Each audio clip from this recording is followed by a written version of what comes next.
नमस्कार।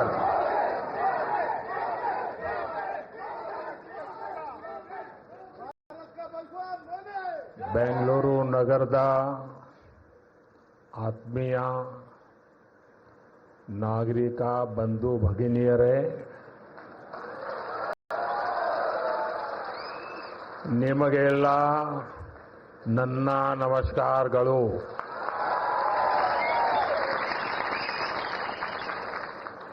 कर्नाटका के गवर्नर श्री थावरचंद गहलोत जी,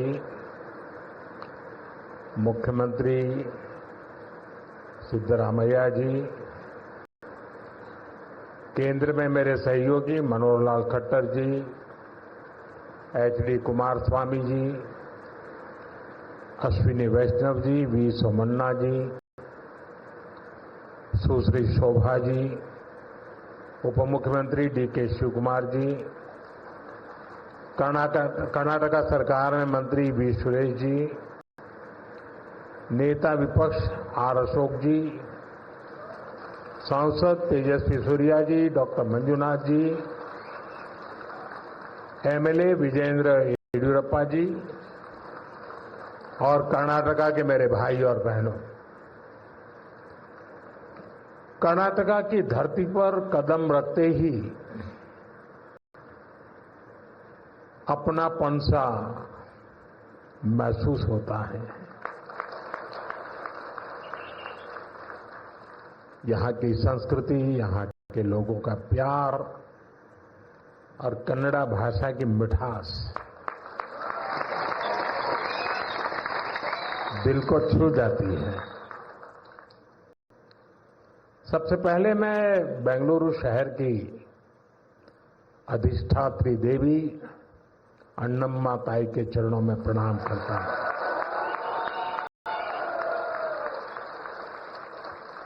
सदियों पहले नाड़ प्रभु केम्पेगौड़ा जी ने बेंगलुरु शहर की नींव रखी थी। उन्होंने एक ऐसे शहर की संकल्पना की थी जो अपनी परंपराओं से भी जुड़ा हो और साथ ही प्रगति की नई ऊंचाइयों को भी छुए। बेंगलुरु ने अपनी उस स्पिरिट को हमेशा जिया, हमेशा उसे सहज कर रखा और आज बेंगलुरु उस सपने को साकार कर रहा है। साथियों, बेंगलुरु को हम एक ऐसे शहर के रूप में उभरता देख रहे हैं जो न्यू इंडिया के राइज का सिंबल बन चुका है। एक ऐसा शहर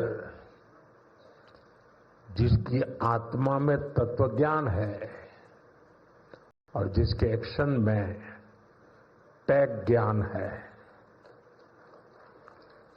एक ऐसा शहर जिसने ग्लोबल आईटी मैप पर भारत का परचम लहराया है।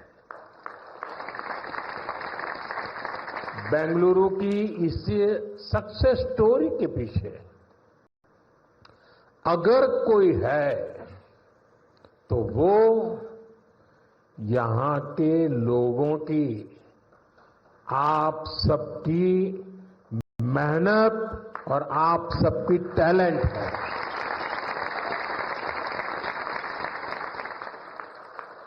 फ्रेंड्स, 21वीं सदी में अर्बन प्लानिंग और अर्बन इंफ्रास्ट्रक्चर हमारे शहरों की बहुत बड़ी आवश्यकता है। बेंगलुरु जैसे शहरों को हमें भविष्य के लिए भी तैयार करना है। बीते समय में बेंगलुरु के लिए भारत सरकार की तरफ से हजारों करोड़ रुपए की योजनाएं शुरू की गई हैं। आज इस अभियान को नई गति मिल रही है। आज बेंगलुरु मेट्रो येलो लाइन का शुभारंभ हुआ है। मेट्रो फेज 3 की आधारशिला भी रखी गई है। साथ ही देश के अलग अलग हिस्सों के लिए 3 नई वंदे भारत ट्रेनों को हरी झंडी भी दिखाई गई है। बेंगलुरु से बेलगावी के बीच वंदे भारत की सेवा शुरू हुई है। इससे बेलगावी के व्यापार और टूरिज्म को बढ़ावा मिलेगा। इसके अलावा नागपुर से पुणे और श्री माता वैष्णो देवी कटरा से अमृतसर के बीच भी वंदे भारत एक्सप्रेस शुरू हुई है। इससे लाखों श्रद्धालुओं को लाभ होगा, पर्यटन को बढ़ावा मिलेगा। मैं इन सभी प्रोजेक्ट्स के लिए वंदे भारत ट्रेनों के लिए बेंगलुरु, कर्नाटका और देश के लोगों को बहुत बहुत बधाई देता हूं। साथियों, आज ऑपरेशन सिंदूर के बाद मैं पहली बार बेंगलुरु आया हूं।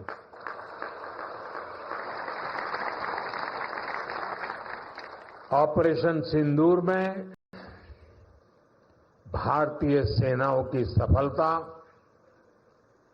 सीमा पार कई किलोमीटर भीतर आतंकवादी ठिकानों को नेस्त नाबूद करने की ताकत और आतंकवादियों के बचाव में उतरे पाकिस्तान को कुछ ही घंटों में घुटनों पर लाने की हमारी क्षमता पूरी दुनिया ने नए भारत के इस स्वरूप के दर्शन किए हैं।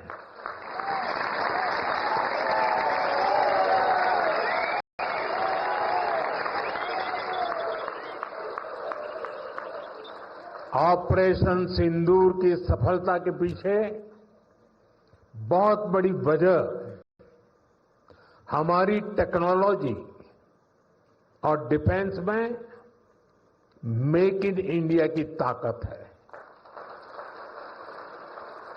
और इसमें बेंगलुरु और कर्नाटका के युवाओं का भी बहुत बड़ा योगदान है। मैं इसके लिए भी आज आप सभी का अभिनंदन करता हूं। साथियों, आज बेंगलुरु की पहचान दुनिया के बड़े सिटीज के साथ होती है। हमें ग्लोबली कॉम्पीट भी करना है, इतना ही नहीं लीड भी करना है। हम तभी आगे निकलेंगे जब हमारे शहर स्मार्ट होंगे, फास्ट होंगे, एफिशिएंट होंगे। इसलिए आज मॉडर्न इंफ्रा के लिए प्रोजेक्ट पूरे कराने पर हमारा इतना जोर है। आज आरबी रोड से बोम्मा संद्रा तक येलो लाइन शुरू हुई है।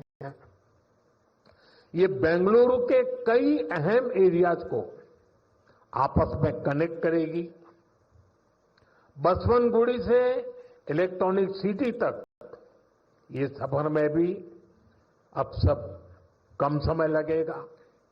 इससे लाखों लोगों के जीवन में ईज ऑफ लिविंग बढ़ेगी, ईज ऑफ वर्किंग बढ़ेगी। साथियों, आज येलो लाइन के लोकार्पण के साथ ही हमने फेज 3 यानी ऑरेंज लाइन का भी शिलान्यास किया है। जब ये लाइन शुरू होगी तो येलो लाइन के साथ मिलकर डेली 25 लाख पैसेंजर्स को फैसिलिटेट करेगी। 25 लाख पैसेंजर। ये बेंगलुरु के ट्रांसपोर्ट सिस्टम को एक नई ताकत देगी, एक नई ऊंचाई देगी। साथियों, बेंगलुरु मेट्रो ने देश को पब्लिक इंफ्रास्ट्रक्चर डेवलपमेंट का एक नया मॉडल भी दिया है। बेंगलुरु मेट्रो कई अहम स्टेशनों के लिए इंफोसिस फाउंडेशन, बायोकॉन और डेल्टा इलेक्ट्रॉनिक जैसी कंपनियों ने पार्ट फंडिंग की है। सीएसआर के इस्तेमाल का ये मॉडल एक बड़ी प्रेरणा है। मैं इस अभिनव प्रयास के लिए कॉरपोरेट सेक्टर को बहुत बहुत बधाई देता हूं। साथियों, आज भारत दुनिया की फास्टेस्ट ग्रोइंग मेजर इकोनॉमी है। पिछले 11 इयर्स में हमारी इकोनॉमी 10वें नंबर से टॉप 5 में पहुंच गई। हम बहुत तेजी से टॉप 3 इकोनॉमी बनने की ओर आगे बढ़ रहे हैं। ये स्पीड हमें कैसे मिली है? ये स्पीड हमें रिफॉर्म, परफॉर्म, ट्रांसफॉर्म की स्पिरिट से मिली है। ये स्पीड हमें साफ नीयत और ईमानदार प्रयासों से मिली है। आप याद करिए, 2014 में मेट्रो सिर्फ 5 शहरों तक सीमित थी, 5 सिटीज। अब 24 सिटीज में 1000 किलोमीटर से ज्यादा मेट्रो नेटवर्क है। भारत अब दुनिया का तीसरा सबसे बड़ा मेट्रो नेटवर्क वाला देश बन गया है। 2014 से पहले लगभग 20,000 किलोमीटर रेल रूट का इलेक्ट्रिफिकेशन हुआ था। यानी देश आजाद होने से 2014 तक हमने पिछले 11 इयर्स में ही 40,000 किलोमीटर से अधिक रेल रूट पर इलेक्ट्रिफिकेशन किया है।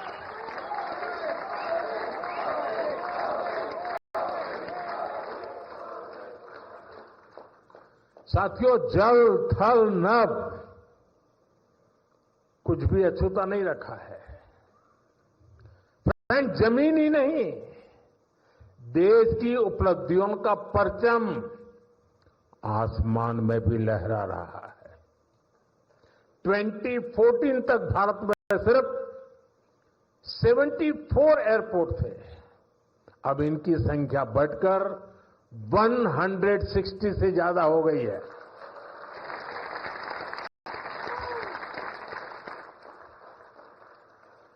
नभ की सिद्धि, थल की सिद्धि और जल की भी वाटरवेज का आंकड़ा भी उतना ही शानदार है। 2014 में सिर्फ 3 नेशनल वाटरवेज ऑपरेशनल थे। अब यह संख्या बढ़कर 30 हो चुकी है। साथियों, हेल्थ और एजुकेशन सेक्टर में भी देश ने एक बड़ी जंप लगाई है।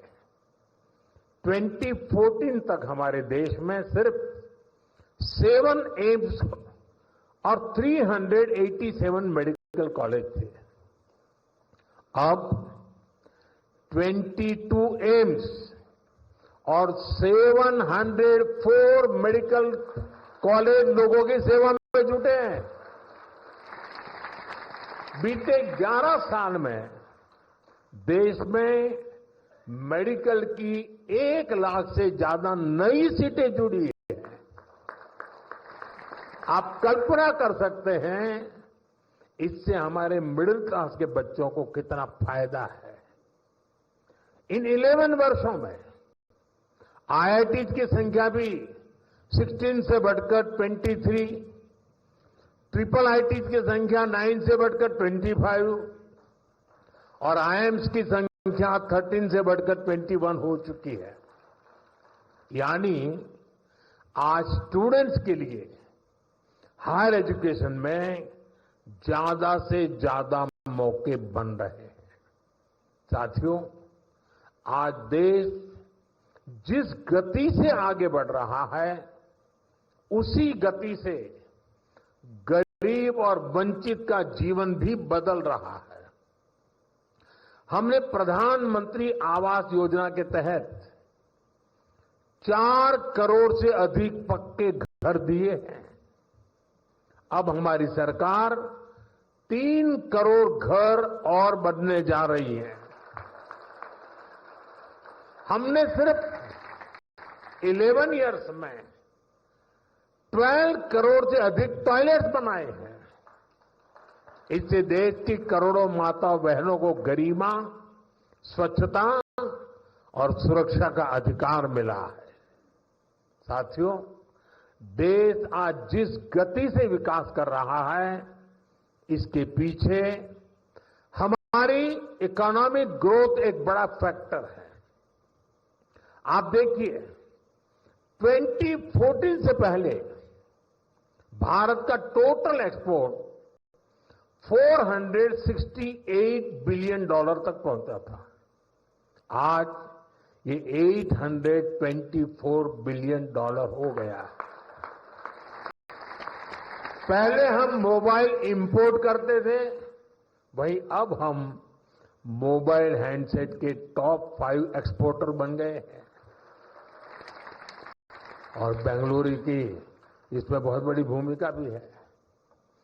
2014 से पहले हमारा इलेक्ट्रॉनिक्स एक्सपोर्ट लगभग $6 बिलियन था। अब ये भी लगभग $38 बिलियन तक पहुंच गया। साथियों, 11 इयर्स पहले तक भारत का ऑटोमोबाइल एक्सपोर्ट लगभग $16 बिलियन था।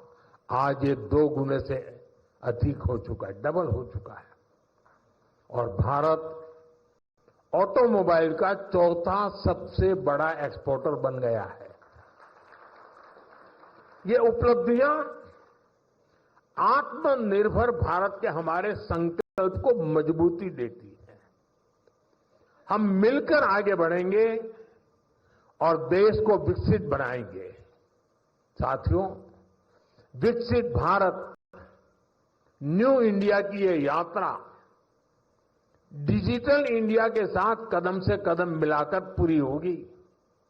आज हम देख रहे हैं, इंडिया एआई मिशन जैसी योजनाओं से भारत ग्लोबल एआई लीडरशिप की दिशा में आगे बढ़ रहा है। सेमीकंडक्टर मिशन भी अब स्पीड पकड़ रहा है। भारत को जल्द ही मेड इन इंडिया चिप मिलने जा रही है।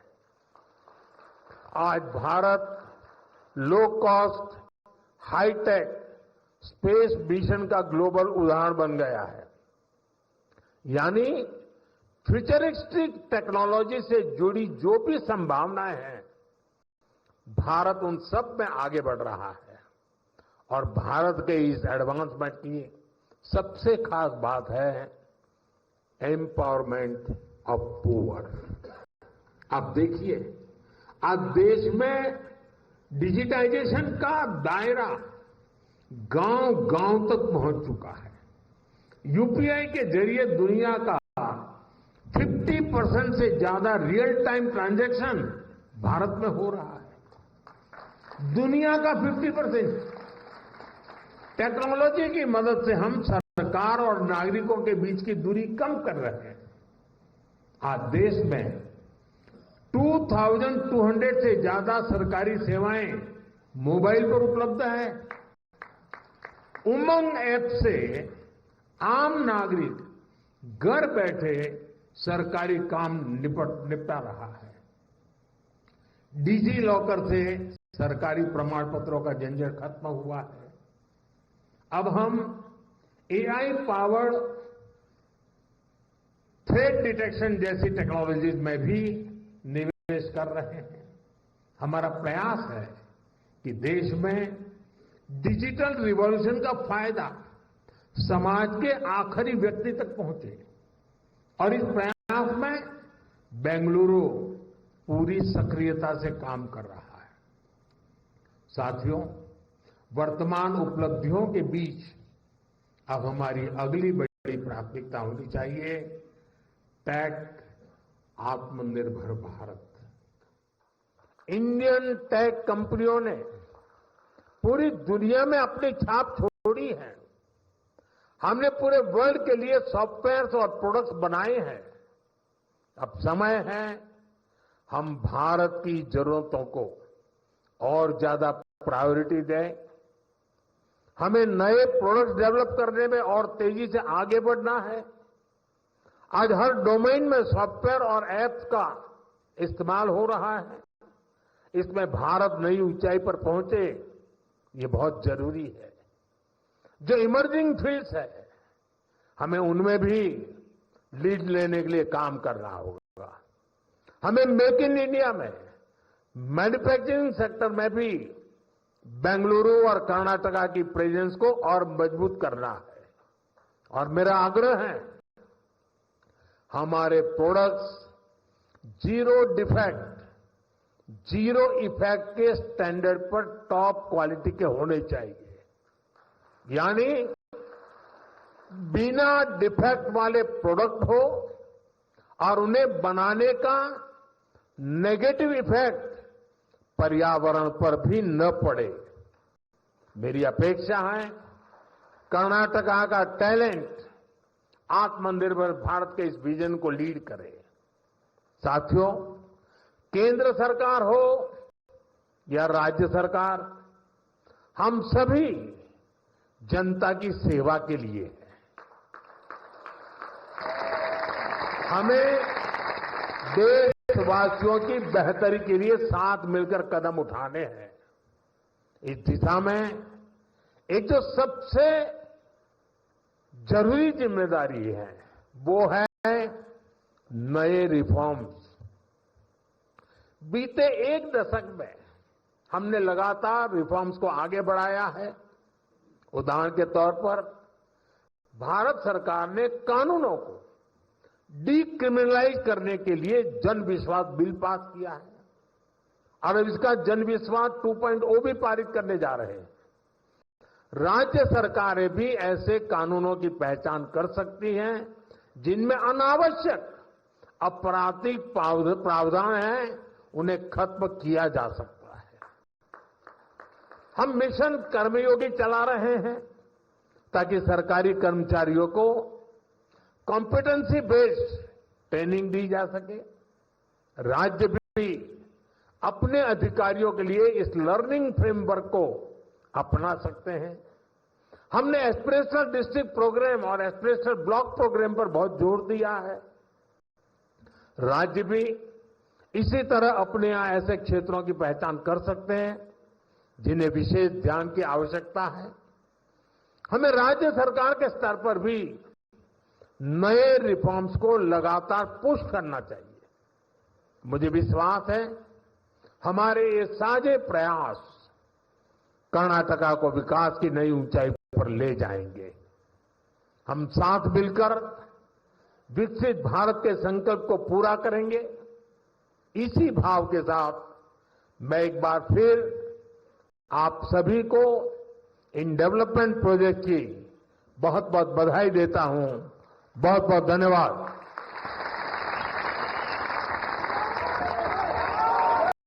That, of course, was Prime Minister Narendra Modi addressing the event where he inaugurated crucial metro lines in Bengaluru city as well as Vande Bharat trains, of course, once again also making a push for reforms as well as the vocal for local push that the Prime Minister and the government have been pitching for.